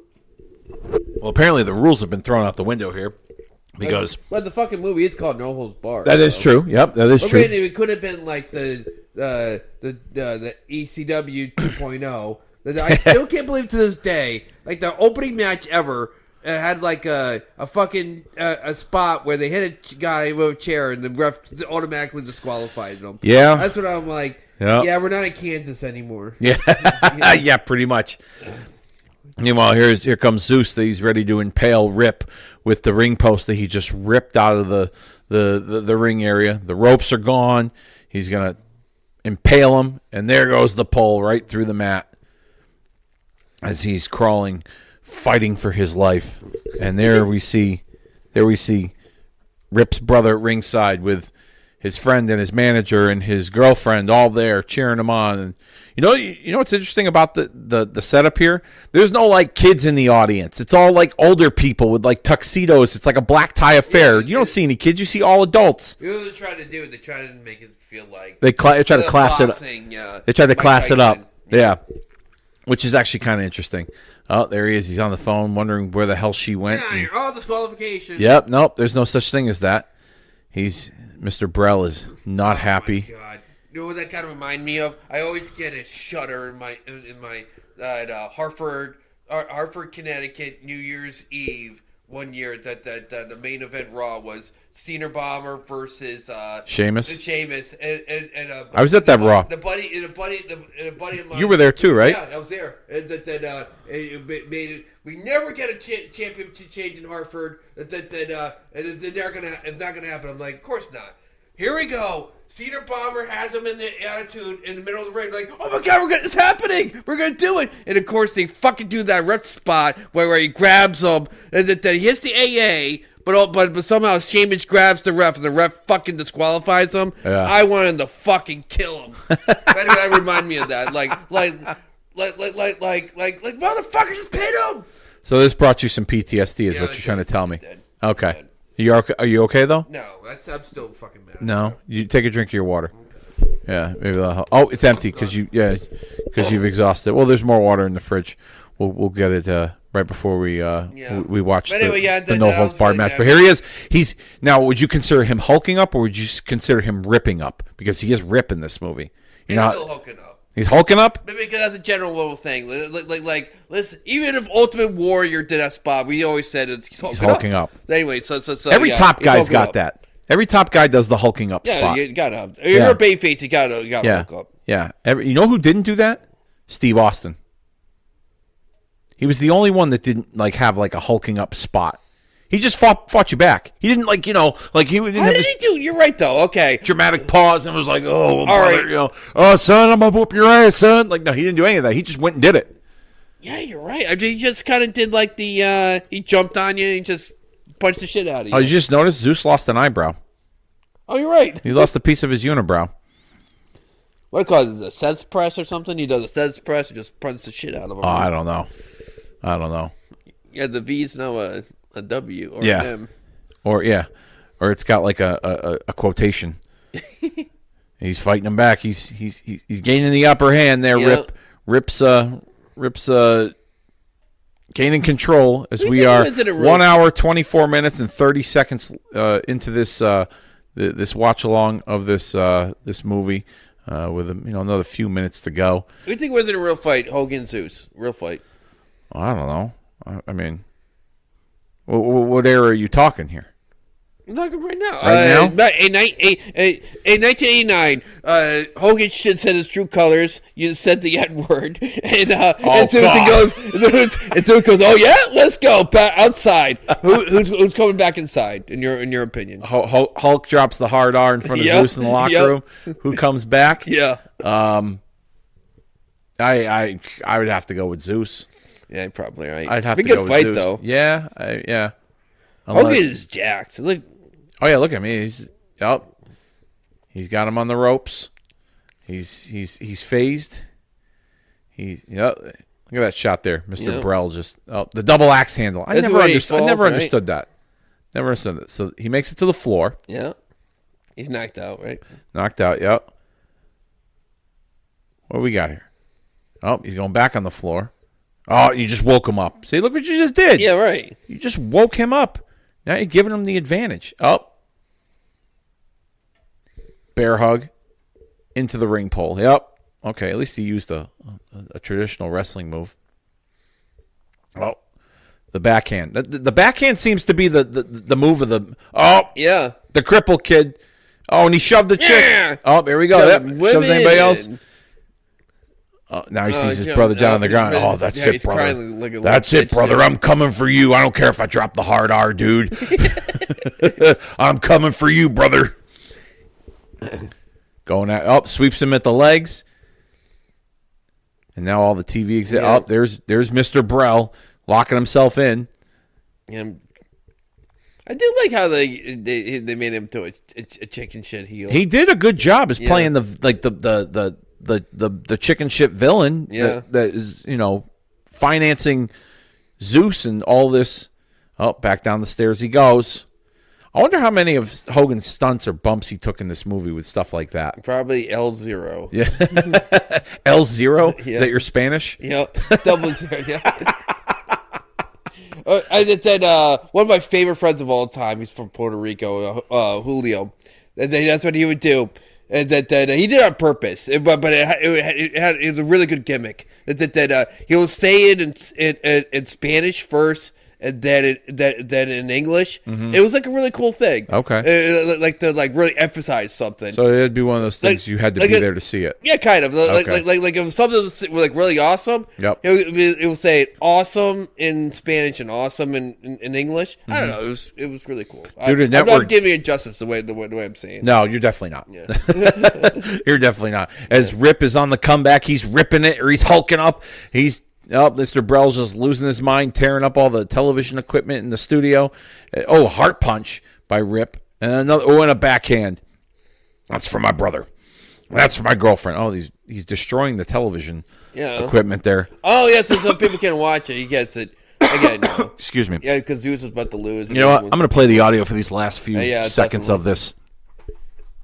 Oh, there goes Zeus. You can't tell though if that was his regular eyes or his dizzy eyes.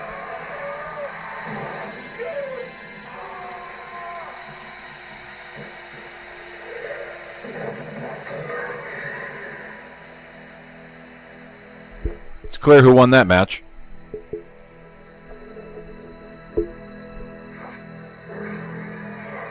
Actually, Zeus would win from count out. You got to figure, right?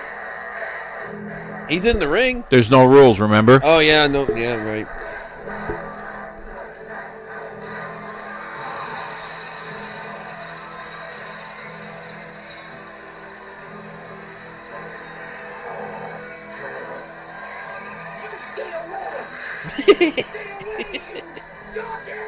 Shock ass.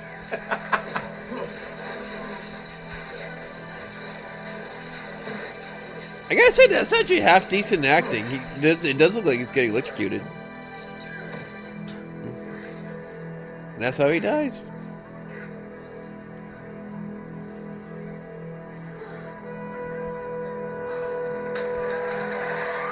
And the crowd's cheering that someone's dying. Like it's like that guy. I was gonna say that Luigi guy, but I forgot his last name.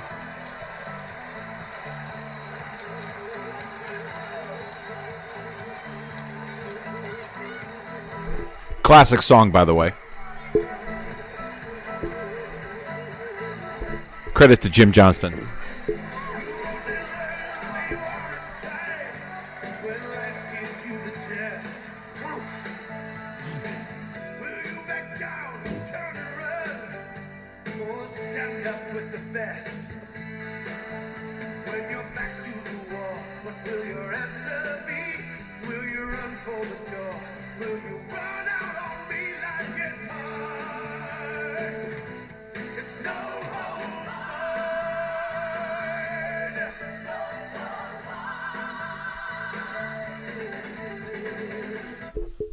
All right, we have reached the end of this movie portion of the watch-along as we roll the credits of everyone that appeared in the movie, in order of appearance, of course. We're going to take a brief bathroom break, and restock our beverages, and when we come back, we will have the second half of this No Holds Barred, the match, the movie special recreation watch-along, 35 years later, presented to you by Kicking Out at 2, as we bring to you the match. Hulk Hogan and Brutus the Barber Beefcake taking on the Macho King Randy Savage and Zeus inside of a 15-foot high steel cage. So, we will be back shortly with all of that. See you soon. All right, we are back to close out the second half of this special recreation of No Holds Barred, the match, the movie, 35 years later, presented to you by us here at Kicking Out at 2. So, we just watched the movie. Dennis, overall, what did you think of... Now, let me ask you two questions. One question, really. What did you think of watching the movie in watch-along form like this and recording it as a podcast? A lot of fun. Okay. What do you say? It was 90 minutes. It felt way less than that. Okay, so it just breezed right by. Yeah. Okay, because we probably had plenty to talk about. So, now we're going to watch the match that took place on this special pay-per-view event 35 years ago. It was Hulk Hogan and Brutus the Barber Beefcake in a tag team match taking on Macho King Randy Savage and Zeus. This match was actually recorded for a Wrestling Challenge taping from the where was it? In the Municipal Auditorium in Nashville, Tennessee on December the 12th. Matches that took place on this card include the Big Boss Man defeating Dusty Rhodes, the Ultimate Warrior defeating Dino Bravo to retain the Intercontinental Championship, the Colossal Connection of Andre the Giant and Haku defeating Demolition by a countout for the WWF Tag Team Championships, Mr. Perfect defeating Ronnie Garvin in the main event of Hogan and Beefcake against Savage and Zeus with Queen Sherry in their corner. So that was quite the card for 1989. WWF for a Wrestling Challenge taping, but so this match would air as a part of that No Holds Barred special just a few weeks later on the 27th of December in 1989. Now, this match, you can find it on YouTube, I believe. You can find it in other various platforms, Daily Motion. But on your Peacock, I'm going to have you go to the home video collection section and search for WWE Super Tape Volume 1.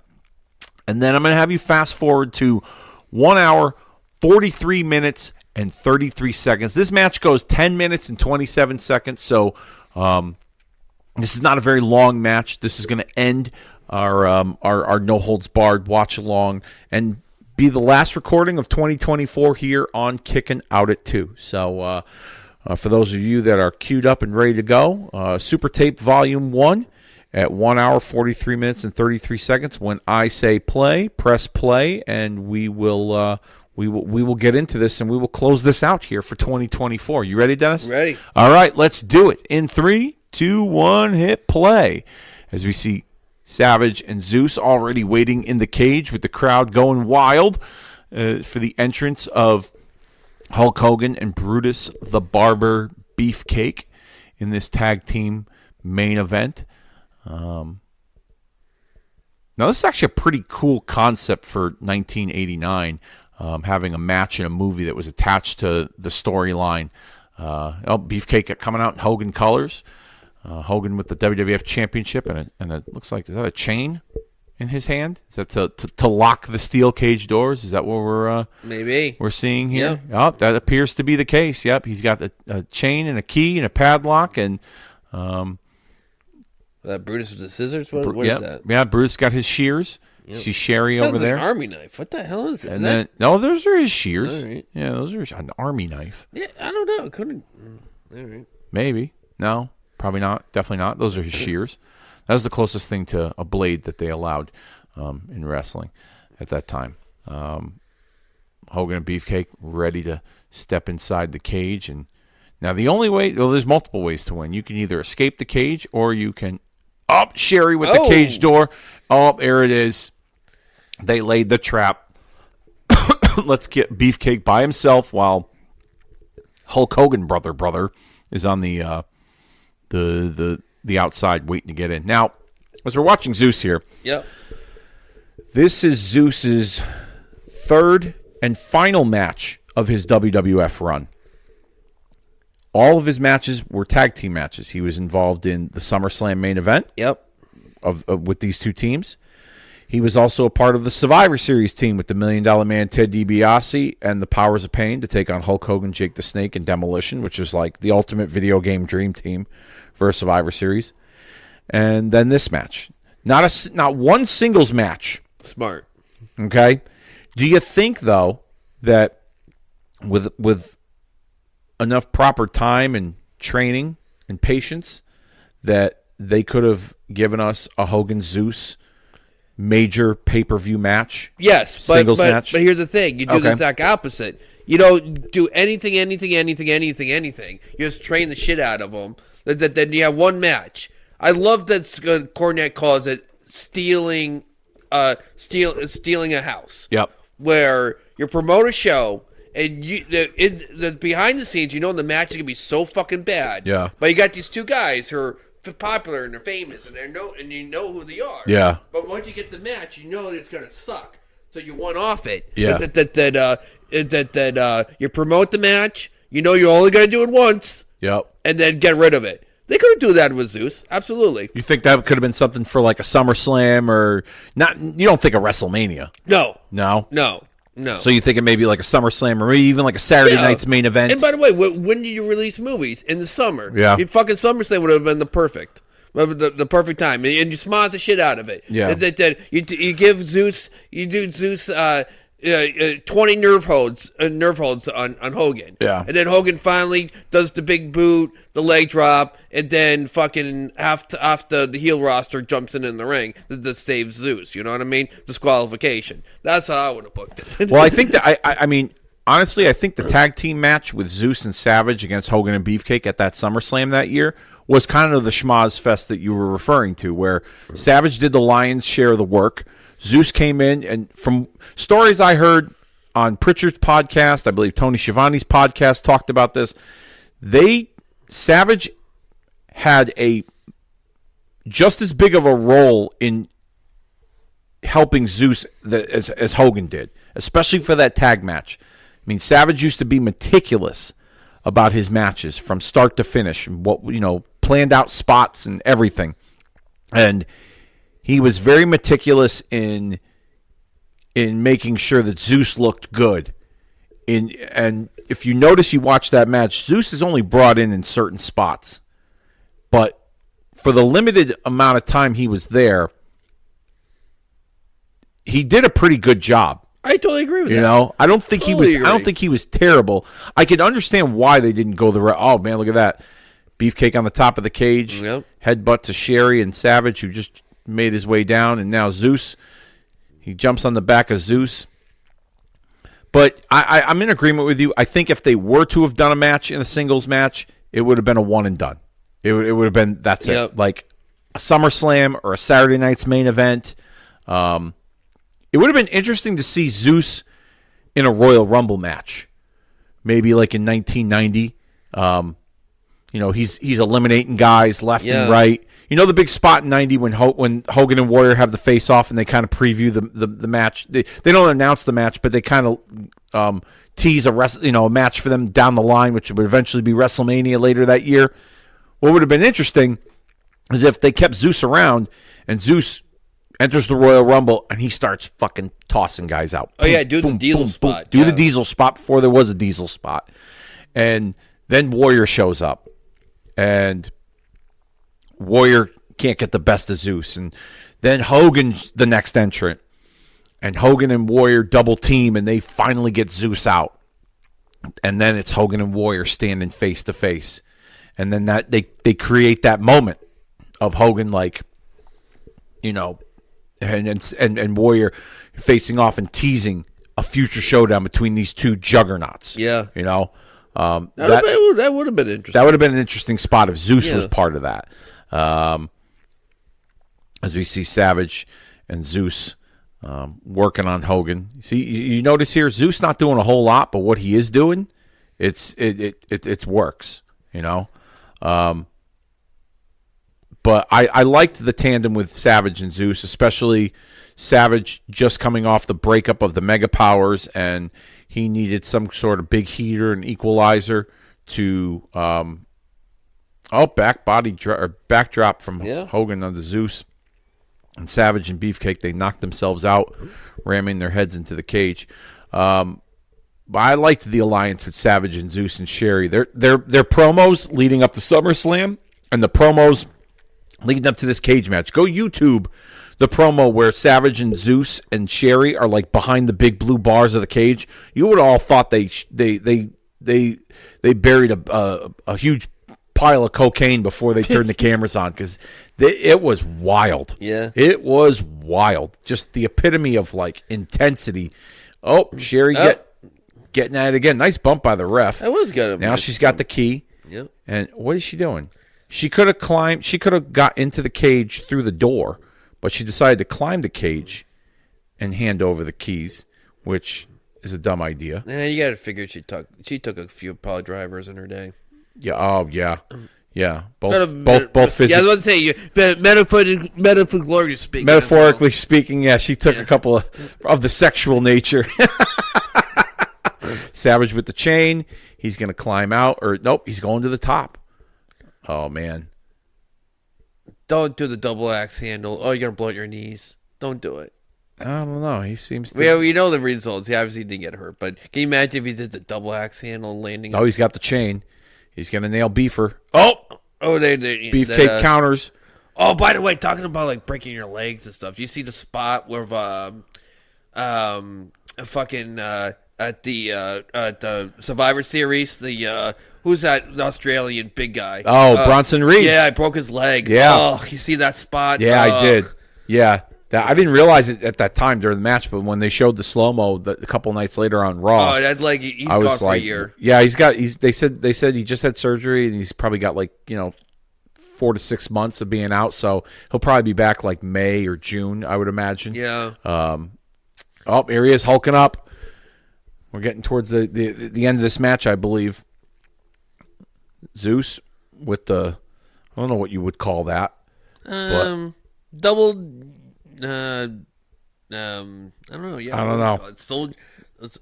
Shoulder chops, I guess. Shoulder thrusts. Yep. Maybe, I don't know. My speech impediment is going bananas. Oh, it's all good.